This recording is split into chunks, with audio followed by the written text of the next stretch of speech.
अंता उपचुनाव को लेकर 12 जिले के दौरे पर पहुंची भाजपा प्रदेश अध्यक्ष मदन राठौर ने कहा कि भाजपा ने स्वच्छ छवि वाले किसान और व्यापारी को उम्मीदवार बनाकर जनता का भरोसा जीता है। उन्होंने बताया कि पार्टी विकास और राजनीति के शुद्धिकरण के मुद्दे पर चुनाव लड़ रही है। राठौर ने कांग्रेस उम्मीदवार पर भ्रष्टाचार और मुकदमों के आरोप लगाते हुए कहा कि पेपर लीक मामले में भाजपा सरकार माफियाओं पर सख्त कार्रवाई कर रही। सांसद दुष्यंत सिंह ने दावा किया कि जनता भाजपा के साथ है और अकावत परियोजना भाजपा शासन में ही आगे बढ़ेगी। बैठक में कई पदाधिकारी मौजूद रहे।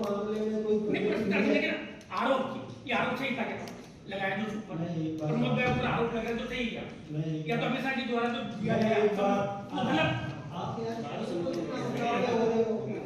सवाल का जवाब मेरे से सुनोगे कि आप ही बोलते जाओगे। मैं आपसे स्पष्ट रूप से कह रहा हूँ, उन्हीं की पार्टी के उन्हीं के साथी भरत सिंह जी कुंदरपुर जो ईमानदार व्यक्ति थे, मैं मानता हूँ राजनीति में विरोध हो सकता है लेकिन उनकी ईमानदारी पर कोई शक नहीं है। भरत सिंह जी पर उन्होंने आरोप लगाया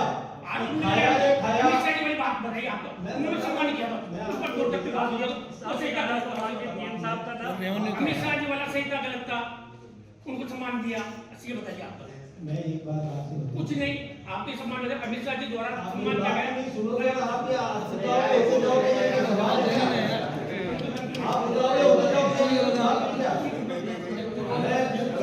आप पूर्वाग्रही मत होइए और प्रेस के यदि आदमी है तो प्रेस की कैसे मीटिंग होती है उसमें समझदारी रखना है। सवाल है आप ऐसे उतावले होकर के बात मत करिए। इसको तो गौर करें सर। एक महत्वपूर्ण सवाल मैं पूछ लेता हूँ। कल गोविंद सिंह डोटासरा साहब ने जयपुर में कहा है कि राजस्थान में ब्यूरो कैसी हावी है, मंत्रियों की कोई सुन नहीं रहा। और डोटासरा ने यहाँ तक भी कहा है कि अगले चुनाव में भाजपा के टेम्पो में बैठने लायक भी विधायक नहीं जीतेंगे। इस पर क्या कहना है? इस पर बात सुनिए, डोटासरा जी ने ये जो बात खुद का भूल जाते हैं, जब वो शिक्षा मंत्री थे और उन्हीं के मुख्यमंत्री गहलोत साहब के सामने शिक्षकों से पूछा कि क्या ट्रांसफर में पैसे लिए जा रहे हैं, तो शिक्षकों ने खड़े होकर के कईयों ने कहा कि हाँ पैसे लिए जा रहे हैं। अब इससे बड़ी बात डोटासरा जी के लिए मैं क्या कहूँ। दूसरी बात, डोटासरा जी यदि कहते हैं कि फिर से बीजेपी की सरकार बनेगी तो उनकी दुकान आज ही खाली हो जाएगी। इसलिए वो तो ये कहेंगे कि टेम्पो में बैठने लायक लोग आएंगे। इसलिए ये तो वो कभी भी हमारी राष्ट्रीय और प्रादेशिक मुद्दे से मैं लोकल मुद्दे पे आता हूँ सर। उपचुनाव अंतर विधानसभा क्षेत्र में है। यहाँ पर अकावल क्षेत्र की बहुत लंबित परियोजना काफी समय से चल रही है, अभी तक पानी नहीं पहुंचा। दूसरा यहाँ पे सोरसन अभ्यारण्य के नाम पे एक अभ्यारण्य है, यहाँ पर हिरन, काली गाई, वो नील गाई वगैरह बहुत अधिकता में है। तो उस क्षेत्र के किसान परेशान रहते हैं। तो उस क्षेत्र में भी 2 साल में कोई काम हुआ। और इसी प्रकार गौशाला में हमने देखा कि पिछले 5 साल में गोपालन मंत्री होते हुए भी यहाँ पर एक मैंने उनको ऐसे ही प्रेस कॉन्फ्रेंस में पूछा कि भाई आपने इस मद में कितना रुपए लगाया, तो वो जवाब नहीं दे सके। किंतु 2 साल सरकार को लगभग हो गए हैं इसको। इन्होंने कितना काम अंतर विधानसभा क्षेत्र में गौशाला के लिए किया। और जो ये 2 लंबित परियोजना है सर, एक तो अकावत काफी समय से लोग किसान जी देखिए, जो ERCP में मैंने शुरू में भी कहा, कोई भी थोड़ी बहुत देखिए योजना बनाना एक बात है। योजना बनाते हैं, उसका जब पूरा क्षेत्र के अंदर विस्तृत चर्चा होती है तो कई कमियां सामने आएगी, कमियां और भी आएगी। जो आपने बताई वो भी है और भी आएगी। हम उन सब का समाधान करेंगे, पेट का पानी नहीं हिलने देंगे, सभी को संतुष्ट करने का काम निश्चित रूप से करेंगे। पहली बात। दूसरी बात, आपने कहा गौशालाओं को अनुदान देने की योजना बनी है, उसको निश्चित रूप से सुदृढ़ करेंगे और उसका हम और सरलीकरण कर रहे हैं ताकि और क्षेत्र में भी गौशालाएं बन सके।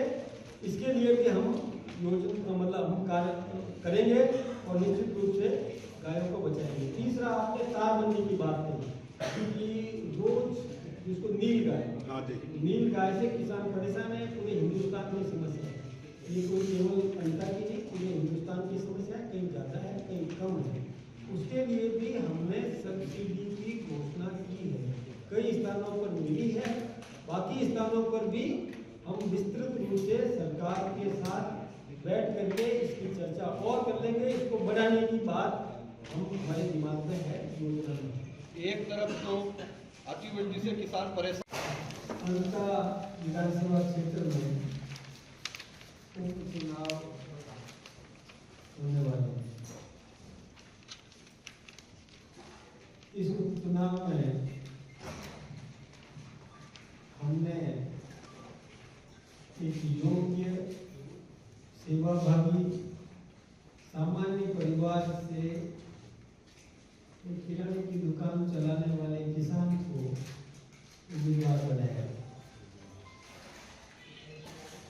हम लोग एक राजनीति में शुद्धिकरण चाहते हैं। हम लोग ये चाहते हैं कि मतदाता को यह अवसर मिले कि वो सेवक का चुनाव कर सके। और जैसा कि हमने यह महसूस किया, मैं 2 दिन से इसी इलाके में घूम रहा हूँ और मुझे पूरी जो क्षेत्र में घूमने से जानकारी मिली कि हमारे उम्मीदवार को अपार जन समर्थन मिल रहा है। ये हमारे लिए बहुत खुशी की बात है। और मैं अंता विधानसभा क्षेत्र के समस्त मतदाताओं का, जागरूक मतदाताओं का बहुत बहुत अभिनंदन भी करना चाहूँगा। हम 2 मुद्दों पर चुनाव लड़ रहे हैं। एक तो विकास हमारा मुख्य मुद्दा है और दूसरा राजनीति में शुचिता, एक शुद्धिकरण, ये 2 मुद्दे हैं। तो पहला मामला जो है हमारा उम्मीदवार का चयन, इसमें हम बहुत आगे बढ़ गए। हमारा उम्मीदवार स्वच्छ छवि का, निष्कलंक ऐसा उम्मीदवार है और सेवा की भावना से राजनीति में रहते हुए और इतने प्रधान भी रहे और भी कई क्षेत्रों में काम करते करते और आज एक जनसेवक की छवि को बना सके। सामने जो उम्मीदवार है उसके बारे में ज़्यादा बताने की जरूरत नहीं है कि कितने उनके खिलाफ में मुकदमे हैं। जब वो मंत्री रहे राजस्थान के अंदर तो उनके साथी मंत्री सामान्य भरत सिंह जी कुंदनपुर में बहुत खुल्लम खुल्ला विधानसभा में भी बोला, विधानसभा के बाहर भी बोला। आज वो इस दुनिया में नहीं है, लेकिन वो ऊपर से उनकी अंतरात्मा भी ये सोचती होगी कि मेरी पार्टी ने क्या कर दिया। दूसरा, उन्हीं के समय के दूसरे मंत्री राजेंद्र गुड्डा जी ने भी, जो लाल डायरी के लिए प्रसिद्ध मंत्री के रूप में माने जाते थे, उन्होंने भी और खुल्लम खुला आरोप लगाया था। तो जब उनकी खुद की पार्टी के लोग ही आरोप लगाते हैं तो हमको कुछ आरोप लगाने की जरूरत नहीं है। जनता सब समझ रही है और जनता ने ये निर्णय किया है कि राजनीति में शुचिता बहुत आवश्यक है, इसलिए हमको बहुत माइलेज मिल रहा है, हमारी पार्टी आगे बढ़ रही है।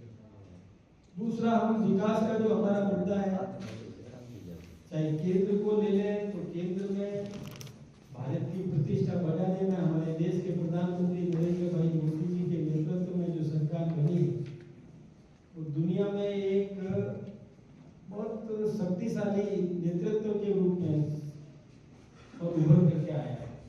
दुनिया के 40 से अधिक देशों ने अपने देश का सर्वोच्च सम्मान हमारे देश के प्रधानमंत्री नरेंद्र मोदी जी को दिया। ये हमारे लिए गौरव की बात है। इस देश के आम नागरिक का जीवन स्तर ऊंचा उठाने के लिए उन्होंने जो योजनाएं दी, अंतिम छोर के व्यक्ति को किस प्रकार से समृद्ध किया जा सकता है, इस दिशा में जो योजनाएं दी, आम आदमी को मकान दिलाना, बिजली की उपलब्धता सुनिश्चित करना, पेयजल और पानी की व्यवस्था को करवाना, रोजगार देना, इंडस्ट्रियलाइजेशन करना और आत्मनिर्भर भारत बनाना। Come in India, make in India की तर्ज पर हिंदुस्तान के अप्रवासी बंधुओं को हिंदुस्तान में बुलाकर उद्योग लगाकर प्रॉस्पेरिटी हिंदुस्तान में बढ़ाने की दिशा में जो उन्होंने काम किया वो अनुकरणीय है। चाहे स्वच्छता से लेकर शौचालय से लेकर और जो कुछ भी उन्होंने किया वो जनता देख रही है। जनता भी मान रही है कि भारत का भक्त, भारत का सेवक, आम नागरिक को किस प्रकार से मजबूत करने की सेवा की भावना किसके मन में है वो देखें। दूसरा, हमारे पूर्व मुख्यमंत्री आदरणीय वसुंधरा राजे सिंधिया जी ने जो विकास के काम किए, जो बीमार प्रदेश को एक विकासशील प्रदेश के रूप में लाने का जो काम किया वो जनता देख रही है। चाहे अन्नपूर्णा योजना हो, चाहे भामाशाह योजना हो, अथवा किस प्रकार से इस क्षेत्र के उन गांवों को भी बिजली उपलब्ध करवा सके, किसान को समृद्ध कर सके, किसान को किस प्रकार से और मिनिमम सपोर्ट प्राइस बढ़ा सके, इस दिशा में भी जो योजना उन्होंने बनाई। और विशेष रूप से इस क्षेत्र के लिए जो ERCP की योजना उन्होंने बनाई थी वो आप सबके सामने है। उनकी खुद की सोच इतनी अच्छी थी, उत्कृष्ट सोच थी, उन्होंने इस प्रकार की योजना बनाई। लेकिन मैं आलोचना करना चाहूँगा गहलोत साहब की सरकार की, उन्होंने 5 साल तक उस ERCP की योजना पर कुंडली मार के बैठे रहे, 1 इंच भी आगे नहीं बढ़े, काम में कोई प्रगति नहीं की। यहाँ तक कि हिंदुस्तान के जल शक्ति मंत्री ने कई बार बुलाया कि आप राजस्थान के मंत्री को भेजिए, मध्य प्रदेश के मंत्री को हमने बुला लिया है, लेकिन राजस्थान का मंत्री कभी भी नहीं गया। यहाँ तक उन्होंने कहा कि आप अपने सेक्रेटरी को भेज दीजिए, मैं बात करवाने के लिए तैयार हूँ, लेकिन वो सचिव तक नहीं भेज पाए। इसलिए ERCP की योजना ठंडे बस्ते में पड़ी रही, उसमें कोई काम नहीं। लेकिन जो ही राजस्थान में श्री भजनलाल जी मुख्यमंत्री बने, फिर से भारतीय जनता पार्टी की सरकार बनी, तो भजनलाल जी ने सबसे पहला काम ये किया कि मध्य प्रदेश के मुख्यमंत्री के साथ बैठ करके और MOU किया। और उसके बाद आप सबको पता है कि हमारे देश के प्रधानमंत्री नरेंद्र मोदी जी आए, मध्य प्रदेश के मुख्यमंत्री, राजस्थान के मुख्यमंत्री और केंद्रीय जल शक्ति मंत्री CR पाटिल साहब के साथ, और राम जल सेतु का शिलान्यास किया। ये हम सबको पता है कि किस प्रकार से और वो पानी इस क्षेत्र को भी लाभान्वित करेगा। हाँ, हमारे जो यहाँ के लोकप्रिय सांसद है, जो लगातार 5 बार इस क्षेत्र से जीत करके गए, वो भी कम नहीं है, वो भी पूरी ताकत के साथ इसमें लगे रहे, और कोई भी कमी इनको नजर आई, उस कमी को भी मुखर होकर के उठा करके और केंद्र के साथ और राजस्थान के साथ और मध्य प्रदेश के साथ उनकी चर्चा भी हुई, केंद्रीय जल शक्ति मंत्री से भी चर्चा हुई, मैं खुद उसमें सम्मिलित था। और जो कुछ भी कमियां रह गई उसको किस प्रकार से पूरा किया जा सके, मिटाया जा सके, इस दिशा में भी काम हुआ। जो कोई भी थोड़ी बहुत कमी बेसी है तो उसका भी निस्तारण हम सब मिलकर के कर लेंगे। इस क्षेत्र को भी पूरी तौर से लाभान्वित करने का काम हमारे और सांसद महोदय ने भी किया, और राजस्थान की सरकार, केंद्र की सरकार उनके साथ कंधे से कंधा लगा करके खड़ी, और निश्चित रूप से वो सभी काम होंगे। एक व्यक्ति नहीं रहेगा बाहर, सभी काम करेंगे, अलग अलग दायित्व मिलता है। देखिए, सभी एक जगह एक उपचुनाव में पूरी मिनिस्ट्री को ला करके झोंक दोगे तो एक मजाक बन करके रह जाए। थोड़ा समझा करें, हर व्यक्ति का अपना अपना दायित्व है, अपना अपना काम है। जब यहाँ का नेतृत्व तो सक्षम है तो फिर किसकी कहाँ कि अपना काम छोड़ के यहाँ आकर के बैठो। यहाँ है मजबूत नेतृत्व, मजबूत है, जरूरत होगी किसी को भी बुलाया जा सकता है। वो तो 12 जिले से जुड़े, 12 जिले के मंत्री, इसलिए कोई चिंता की बात नहीं, वो सब बार बार से संपर्क पड़ेगा यहाँ के आप लोगों देख लेंगे। कुछ दिन बाद में उनका भी संदेश आएगा, वो भी आएंगे, उनका भी काम होगा। आप चिंता नहीं करें इसकी, हम अपना घर संभाल रहे हैं। हमारे परिवार की चिंता हमको है, हमारे घर की चिंता हमको है। हम सब व्यवस्थित रूप से कर रहे हैं। जहाँ देखिए, जहाँ सुई की जरूरत है वहाँ तलवार लेके जाओगे तो काम नहीं होगा। जहाँ तलवार की जरूरत है वहाँ तोप लेके जाओगे तो काम नहीं होगा। जहाँ जिसकी जरूरत है, ये मैं देख रहा हूँ, मुझे मेरी जवाबदारी है कि किसको कहाँ लगाना चाहिए, इसको हम लगा रहे हैं, वो काम हो रहा है। आप विकास की बात कर रहे हैं, बिल्कुल सही कह रहे हैं। खराब हुआ है, सरकार ने अभी तक किसानों को मुआवजा नहीं ये आपने ठीक सवाल किया। ये बात सही है कि कई जगह मुंबई भी नहीं होता अति वृष्टि के कारण, लेकिन हमारे मंत्री ने यहाँ आकर के उसका और सर्वे करवाने का, गिरदावरी करवाने का कह दिया और उसमें किस प्रकार से मुआवजा मिलेगा तो निश्चित रूप से मिलेगा। दूसरी बात मैं और बताना चाहूँगा, कहीं भी फसल खराब हुआ है, ये हमारी सरकार है जिसने किसान को अधिकार दिया है कि ऑनलाइन गिरदावरी करवा दे। ये पहली बार हुआ है हिंदुस्तान के अंदर। सर फसल खराब 2023 का ही नहीं मिला, 2023 जवाब तो देना दो, मेरा जवाब पूरा आ जाए उसके बाद आपके सवाल और आपकी मदद स्थिति को भी मैं समझ रहा हूँ, मैं जवाब दूंगा। मैं ये निवेदन कर रहा हूँ कि पहली बार ये हुआ कि ऑनलाइन खुद किसान गिरदावरी करवा सकता है। ये पहली बार हुआ, पहले कभी भी नहीं हुआ। पहले कैसे होता था, तहसील की खराबा देखते थे, फिर उसके बाद इंडिविजुअल किसान का खराबा, पटवारी कुछ भी लिख दे, खराबा हुआ नहीं लिखता, जहाँ नहीं हुआ वहाँ लिख देता, ऐसा होता था। अब ऑनलाइन हो गया है, ये बहुत बड़ी बात है। अब आप कुछ पूछिए। आप विकास के मुद्दे पर यहाँ वोट मांग रहे हैं, आप बताएं 2 साल में अंता विधानसभा क्षेत्र में कितना विकास 20 महीने में अंतर विधानसभा में क्या विकास किया बीजेपी ने? देखिए मेरे पास में पूरा प्रपत्र है, वो प्रपत्र बताएं आप सबके सामने, मीडिया के सामने मेरे पास बताएं। में पूरा प्रपत्र है, जो प्रपत्र मैं आपको दे दूंगा, क्योंकि एक मोटा मोटा बता दीजिए ना आप पत्र क्या मोटा मैं मोटा आपको ईआरसीपी बताया, आपको ईआरसीपी कम लगा क्या? अंता को क्या पूरा फायदा बड़ा है? काम, हाँ अंता को उसका लाभ मिलने वाला है, पूरा लाभ मिलने वाला है। इस क्षेत्र के किसानों को ही लाभ मिलेगा, पेयजल के लिए मिलेगा, बिजली की उपलब्धता हो रही है। जब गहलोत सरकार गई और बीजेपी की सरकार आई, उस समय बिजली नहीं थी। सर आपने तो प्रधान को डाइवर्ट कर दिया। हमने वो, हाँ मैंने बोला, वही मैं बता रहा हूँ। ऐसे ही अंता विधानसभा क्षेत्र में सड़क बन रही है, बड़ी सड़क बन रही है, मांगरोल से लेकर के अंता तक काम चल स्वीकृति रहा कब की है? ये तो बताओ सर, काम स्वीकृति चल कब की रहा है? है, मैं यही तो बता रहा हूँ आपको, काम चल रहा है। आज एमएसपी बढ़े तो किस किसान को नहीं मिलेगा? आज भी सोयाबीन 5000 है, 10 साल पहले भी 5000 ही था, आज भी 5000 बिक रहा है। कहाँ एमएसपी, कौन सी एमएसपी बढ़ाई आपने? एमएसपी सोयाबीन तो 5000 ही बिक रहा है अभी भी। मिनिमम सपोर्ट 4000 सब में बढ़ा है। तो सोयाबीन मैं लगाओ, आपको 2 साल लिस्ट भी दे दूंगा, सब में मिनिमम सपोर्ट प्राइस बढ़ा है, हर मामले में बढ़ा है, और गेहूं में बढ़ा है।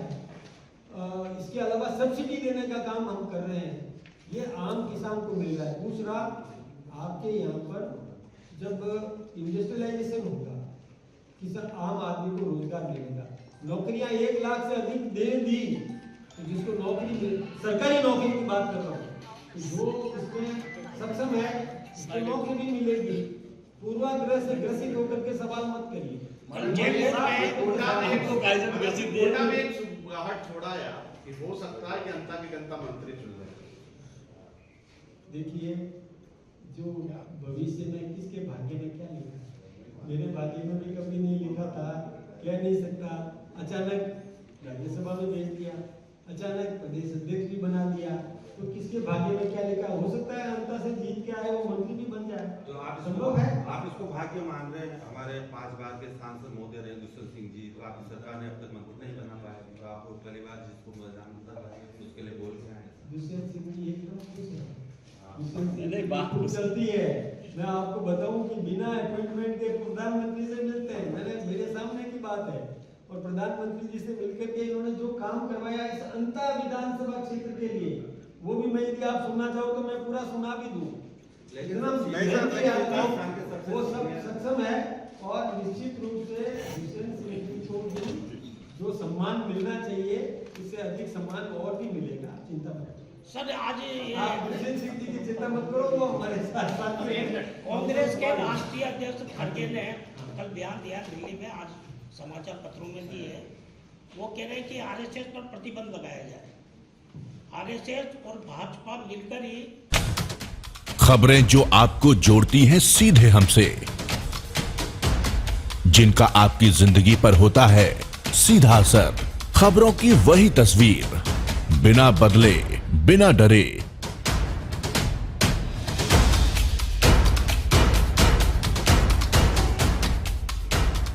सच का जज्बा लिए सच दिखाते हैं हम,